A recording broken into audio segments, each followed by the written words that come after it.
দেখো, তোমাদের আজকের ক্লাস হচ্ছে ক্লাস 11 সেকেন্ড সেমিস্টারের জেমি ভ্যালেন্টাইন। ঠিক আছে, জেমি ভ্যালেন্টাইন কার লেখা? ও হেনরি। ও হেনরির লেখা জেমি ভ্যালেন্টাইন।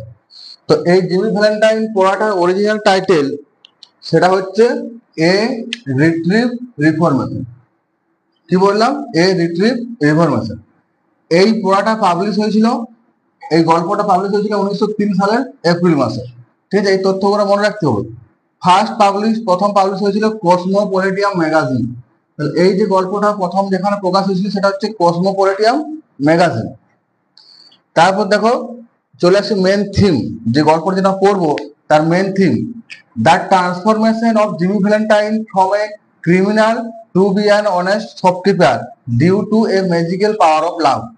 তাহলে এই গল্পটার বিষয়বস্তু হচ্ছে তোমার, দেখো, দ্য ট্রান্সফরমেশন মানে পরিবর্তন অফ জিমি ভ্যালেন্টাইন। এই জিমি ভ্যালেন্টাইন যে এই গল্পটার মূল ক্যারেক্টার, মেন প্রোটাগনিস্ট, সেই মেন প্রোটাগনিস্ট জিমি ভ্যালেন্টাইন ও আগে চোর ছিল, একটা ক্রিমিনাল ছিল।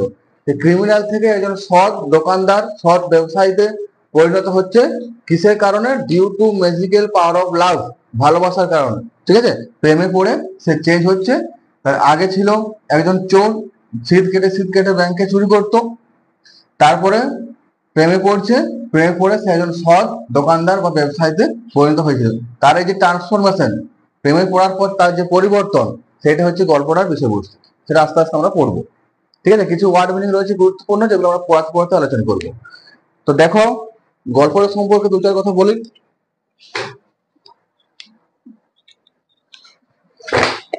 তাহলে কি বললাম? যে জিমি ভ্যালেন্টাইন ছিল একজন কুখ্যাত বা বিখ্যাত সিভিল চোর, মানে চুরি করার জন্য বিখ্যাত ছিল। ঠিক আছে, দেখাচ্ছে পরিষ্কার পিছনটা। ঠিক আছে, একজন কুখ্যাত সিভিল চোর ছিল। তো জেলে গিয়েছিল একবার। জেল থেকে ছাড়া পাওয়ার পরে আরো দু তিনটা চুরি করেছিল। যে দু তিনটা চুরি করার পরে দূরের একটা শহরে চলে গেছিল। সেখানে একটা ব্যাংকের মালিকের এক সুন্দরী মেয়ের সাথে তার দেখা হয়। তারপরে একে অপরের প্রেমে পড়ে যায়। এরপরে জিমি ভ্যালেন্টাইন কি করেছিল? ওই এলমো বলে যে জায়গাটা, সেইখানে জুতোর ব্যবসা শুরু করেছিল। তারপর জুতোর ব্যবসা করে সে সফল হয়েছিল, একটা সামাজিক সাফল্য লাভ করেছিল, সেইখানে থাকতে শুরু করেছিল। তারপর ব্যাংকের মালিকের সঙ্গে ওর বিয়ে সম্পন্ন হল। এরপর একদিন কি হয়েছে, ব্যাংকের মালিকের পরিবারে একটা ছোট শিশু ছিল। সে একটা ছোট শিশু, ওর নাম ছিল ওগাথা। সে একটা ব্যাংকের একটা ভল্টের মধ্যে আটকে পড়েছিল। এবার সেই ভলটা ভেঙে জিমি ভ্যালেন্টাইন তাকে রক্ষা করেছিল। আর জিমি ভ্যালেন্টাইনকে খুঁজতে এসেছিল ডিটেকটিভ বেন প্রাইস। ও যেহেতু চোর ছিল, ওর ডিটেকটিভ লাগিয়েছিল খুঁজার জন্য। সে বেন প্রাইস সবকিছু দেখলো যে কিভাবে তাকে ভল্টের থেকে বাঁচাচ্ছে। ঠিক আছে, তারপরে জিমি ভ্যালেন্টাইনকেও যেতে দিল, কিন্তু অ্যারেস্ট করলো না। এইভাবে গল্পটা শেষ হচ্ছে। তো যেহেতু পুরো গল্পটার ক্যারেক্টারটা হচ্ছে জিমি ভ্যালেন্টাইনকে নিয়ে, সেই জন্য জিমি ভ্যালেন্টাইন নামটা একদম যথাপযোগ্য। আবার চলে আসছে মূল পড়াতে। ঠিক আছে, তো সবাই নিজের নিজের বই খুলে বার করো, কারণ পড়াটা তো স্ক্রিনে দেখা যাবে না। দেখো প্রথম লাইন,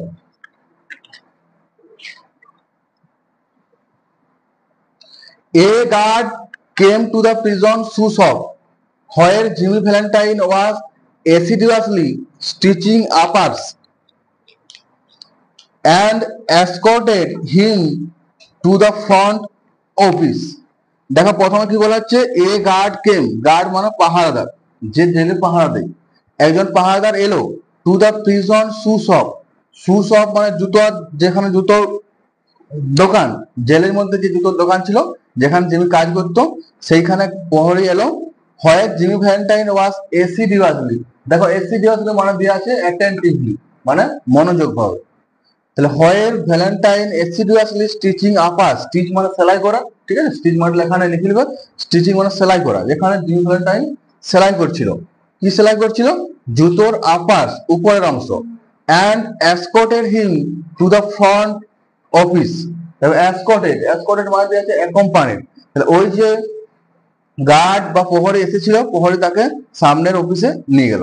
তাহলে প্রথম লাইনটা বোঝা গেল, কারাগারের মধ্যে যে জুতোর দোকানে জিমি ভ্যালেন্টাইন অত্যন্ত মনোযোগ দিয়ে জুতোর উপরের অংশ সেলাই করছিল, সেখানে একজন প্রহরী এসে তাকে সঙ্গে করে সামনের অফিসে নিয়ে গেল। তাহলে কি বলা হচ্ছে, a guard came to the prison shoe shop, একজন প্রহরী প্রিজনের জুতো দোকান এলো। Where Jimmy Valentine was assiduously stitching uppers, যেখানে জিমি ভ্যালেন্টাইন মনোযোগ দিয়ে জুতোর ওপরে সেলাই করছিল, and escorted him to the front office, এবং তাকে সামনের অফিসে নিয়ে যাওয়া হলো। There the warden handed Jimmy his pardon. Pardon মানে হচ্ছে ক্ষমাপত্র, যেটাতে জিমি ভ্যালেন্টাইনকে যে জেল থেকে ছেড়ে দেওয়া হচ্ছে সেই ক্ষমাপত্রটা ছিল। জিমি ভ্যালেন্টাইন 10 মাসের মতো জেল খেটে তারপর ছাড়া পাচ্ছে। তাহলে দেখো, দেয়ার দ্য ওয়ার্ডেন, ওয়ার্ডেন মানে লেখা রয়েছে দেখো, চিফ অফ এ প্রিজন, একটা জেলের যে প্রধান, ওয়ার্ডেন, ওয়ার্ডেন ওকে ক্ষমাপত্রটা দিচ্ছে, ঠিক আছে। There the warden handed Jimmy his pardon, which had been signed at that morning by the governor. এই গভর্নর বা সরকার সেই দিন সকালবেলাতে কি করেছিল, এই ক্ষমাপত্রটাতে সাইন করেছিল, সই করেছিল। বুঝা গেল? Jimmy took it in a tired kind of a way. কি বলছে, জিমি টুক ইট, তো জিমি চিঠিটা নিল, ঠিক আছে, ক্ষমাপত্রটা ও নিল কিভাবে, একটু ক্লান্ত ভাবে। তা Jimmy took it A tired kind of way, Jimmy একটু ক্লান্ত ভাবে চিঠিটা নিল। নেক্সট দেখো, he had serve nearly 10 months of a 4-year sentence. দেখো, হি হ্যাড সার্ভ মানে দেখো সে 10 months 10 মাস মতো জেলে ছিল, ওকে 4 বছরের জন্য সাজা দিয়েছিল। জিমি ভ্যালেন্টাইন যে কেসটাতে ধরা পড়ছে সেটা স্প্রিংফিল্ড কেস, সেইখানে ওকে চুরি করার জন্য 4 বছরের শাস্তি দেওয়া ছিল, কিন্তু 10 মাস পরে সে ক্ষমাপত্র বা পার্ডন পেয়ে যাচ্ছে। তাহলে কি বলা হচ্ছে, he serve nearly 10 months of a 4-year sentence, সে 4 বছরের শাস্তি প্রায় 10 মাস জেল খেটেছে। He had expected to stay only about 3 months at a longest. সে আশা করেছিল তাকে বড় জোর 3 মাস জেলে থাকতে হবে, তাহলে ও আশা ছিল 3 মাসের মধ্যে জেল থেকে বেরিয়ে যাবে। When a man with as many friends on the outside as Jimmy Valentine had is received in the street, it is hardly worthwhile to cut his hair.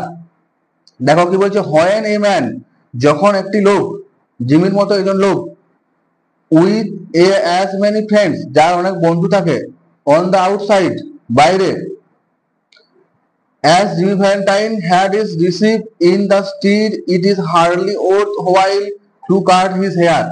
তার পুরো লাইনটা মানেটা এরকম যে জিমি ভ্যালেন্টাইন মতো লোক যাদের বাইরে এত বন্ধু থাকে, তারা যখন হাজতে যায়, জেলে যায়, তখন তার চুল কাটারও প্রয়োজন হয় না, মানে চুল কাটার আগেই সে বেরিয়ে যায়। মানে জিমি ভ্যালেন্টাইন এদের বাইরে অনেক অনেক বন্ধু রয়েছে, তো ওরা জেলে গেলে কি হয়, 1 মাস বা তার বেশি দিন থাকতে হয় না, মানে চুল কাটতেও হয় না জেলে গিয়ে। 1 মাস 2 মাস ছাড়া ছাড়া আমরা চুল কাটি, তো কেউ যদি জেলে 2 মাস 3 মাস থাকে তাকে তো চুল কাটতেই হবে, তো 1 মাসও থাকতে হয় না, কিন্তু এই ক্ষেত্রে ওকে 10 মাস থাকতে হয়েছিল। Now Valentine, said the warden, you will cut out in the morning. You will go out in the morning. দেখো, now Valentine, said the warden, warden বলছে এখন Valentine, you will go out in the morning, তুমি সকালে ছুটি পেয়ে যাবে। তাহলে ওর দেখো ছুটি পাওয়ার সময় হয়েছে। তাহলে দেখো, শোনো ভ্যালেন্টাইন বলছে, নাও ভ্যালেন্টাইন, said the warden, বলছে ভ্যালেন্টাইন শোনো। এটা কে বলছে, ওয়ার্ডেন বা কারাধ্যক্ষ বললেন। কি বললেন, ইউ, দেখো কারাধ্যক্ষ কি বলছে, you will go out in the morning, তুমি সকালে ছাড়া পেয়ে যাবে, ঠিক আছে। Now brace up and make a man of yourself. Brace up, brace up মানে দেখো লেখা রয়েছে মনে জোরানো, জোরানা। তাহলে ব্রেস আপ মনে জোরানো, and make a man of yourself মানে ভালো মানুষ হওয়ার চেষ্টা করো, চুরি টুরি ছেড়ে সৎভাবে জীবনযাপন করার চেষ্টা করো। ওয়ার্ডেন তাকে এটা বলল যে ব্রেস আপ মানে মনে জোরানো, and make a man yourself, man of yourself, ভালো মানুষ হও। You are not a bad fellow at heart, মনের দিক থেকে তুমি খারাপ লোক নও। যে ভ্যানটা চোর হতে পারে কিন্তু মনের দিক থেকে খারাপ নয়, মনের দিক থেকে খুব ভালো ছিল, ঠিক আছে।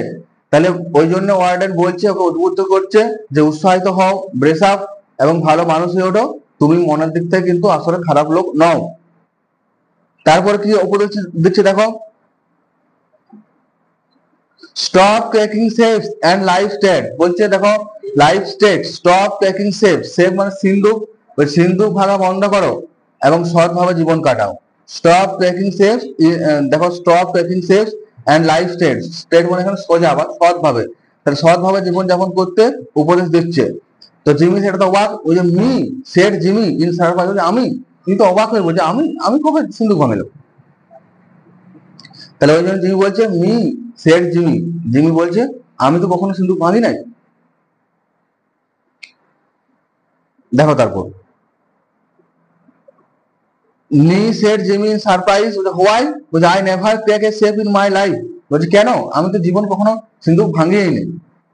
ওহ no, laughed the warden, warden হেসে বলছে, মানে হো হো করে হেসে বলছে, ওহ আরে না, অফকোর্স নট, অবশ্যই ভাঙনে, তুমি কি সিন্ধু ভাঙতে পারো, বলছে of course not. Let's see now, চলো দেখি, how has it you happen to get send up on that Springfield job, আগে বললাম স্প্রিংফিল্ডের ঘটনাতে ওকে অ্যারেস্ট করা হয়েছিল, বলছে আচ্ছা দেখা যাক তাহলে স্প্রিংফিল্ডের ঘটনায় তোমার জেল হলো কি করে, বলছে তুমি যদি সিন্ধুক নাই ভাঙো তাহলে স্প্রিংফিল্ডের ঘটনায় তোমার জেল হলো কি করে। ওয়াজ ইট বিকজ, দেখো জেল হওয়ার দুটো কারণ এখানে সম্ভাব্য দুটো কারণ দেখিয়েছে, কি বলছে দেখো, was it because you would not prove an alibi for fear of compromising somebody in extremely high tone society. দেখো প্রথম কারণটা কি বলছে, বলছে এর কারণ কি সমাজের একেবারে উঁচু স্তরের কারোর সঙ্গে আপোষ করার ভয়ে তুমি ঘটনাস্থলে না থাকার প্রমাণ দিতে পারো নাই, মানে জিমি যে স্প্রিংফিল্ডে গিয়ে ধরা পড়েছে সেখানে যে গিয়েছিল তার প্রমাণ তো দিতে পারে নাই যে আমি সেখানে থাকি নাই, তো তার কারণটা কি, তার কারণটা কি সমাজের কোনো উঁচু পদের কারোর সঙ্গে তুমি কম্প্রোমাইজ করেছো, কার সাথে তুমি আপোষ করেছো, যে তারপরে বলেছো যে না ওই ঘটনা না থাকার তুমি প্রমাণ দিতে পারো নাই, তাহলে এইটা একটা কারণ হতে পারে। জিমি হয়তো অন্য কারো দোষটা নিজের গাড়ে নিয়েছে, অন্য কেউ দোষ করেছে, সেই জন্য জিমি ইচ্ছা করে প্রমাণ দেয় নাই যে আমি ওখানে ছিলাম না, এটা একটা কারণ হতে পারে।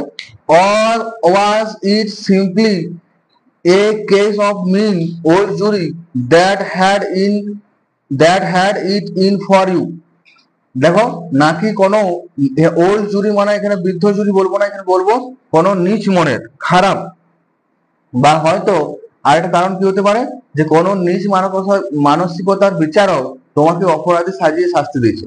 তাহলে জিমি দেখো নিজে বলছে আমি সিন্ধুক ভাঙি নাই, অথচ তাকে 10 মাস জেল খাটতে হলো, তার কারণটা কি বলছে, তাহলে ওয়ার্ডেন মজা করে বলছে তাহলে হয়তো তুমি কোনো সমাজের উঁচু স্তরের কারো দোষটা নিজের ঘাড়ে নিয়েছো, তুমি ওই জন্য প্রমাণ করো নাই যে তুমি স্প্রিংফিল্ডে উপস্থিত ছিলে নাই।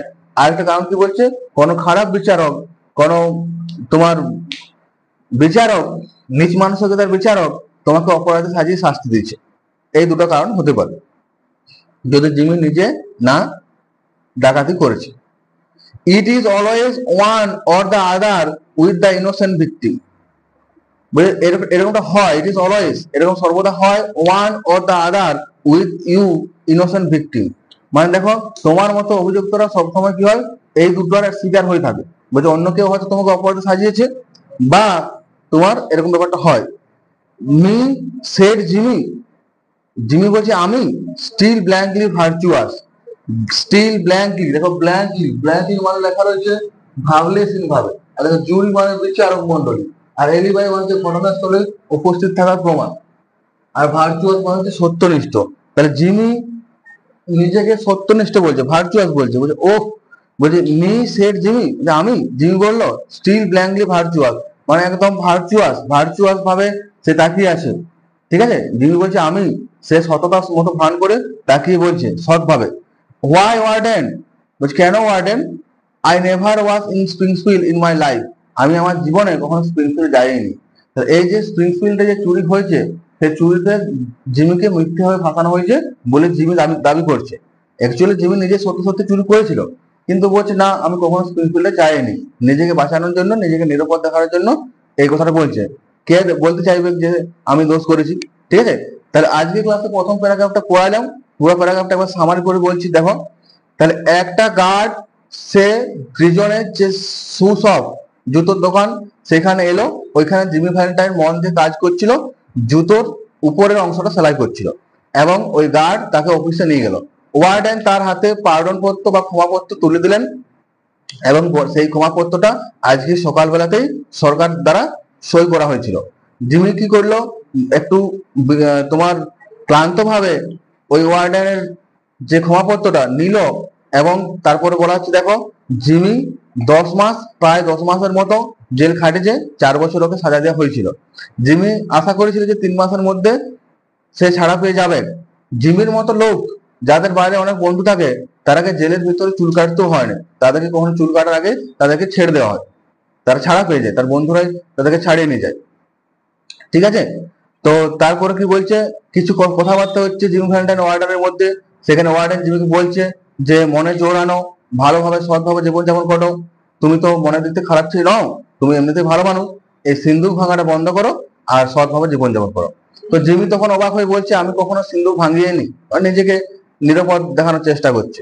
ঠিক আছে, তো সেই কথা শুনে ওয়ার্ডেন হাসছে, বলছে অবশ্যই তুমি সিন্দুক ভাঙো নাই। ঠিক আছে, তুমি তো স্প্রিংফিল্ড কেসে যেটা ছিল সেখানে তোমার নাম এলো কি করে? বলছে হয়তো তুমি যে স্প্রিংফিল্ডে থাকো নাই তার নির্দোষটা প্রমাণ তুমি করতে পারো নাই, এই যে এলিবাই দেখাতে পারো নাই, যে তুমি যে স্প্রিংফিল্ডে ছিলে নাই, সেই ঘটনাস্থলে ছিলে নাই, সেই এলিবাই দেখাতে পারো নাই, তার কারণ হয়তো তুমি হাই সোসাইটির কারো দোষটা নিজে নিয়েছো, বা হয়তো কোনো খারাপ বিচারক, কোন নিচ মনের বিচারক তোমাকে খারাপ ভাবে ফাঁসিয়েছে, তুমি চুরি করতে পারো নাই।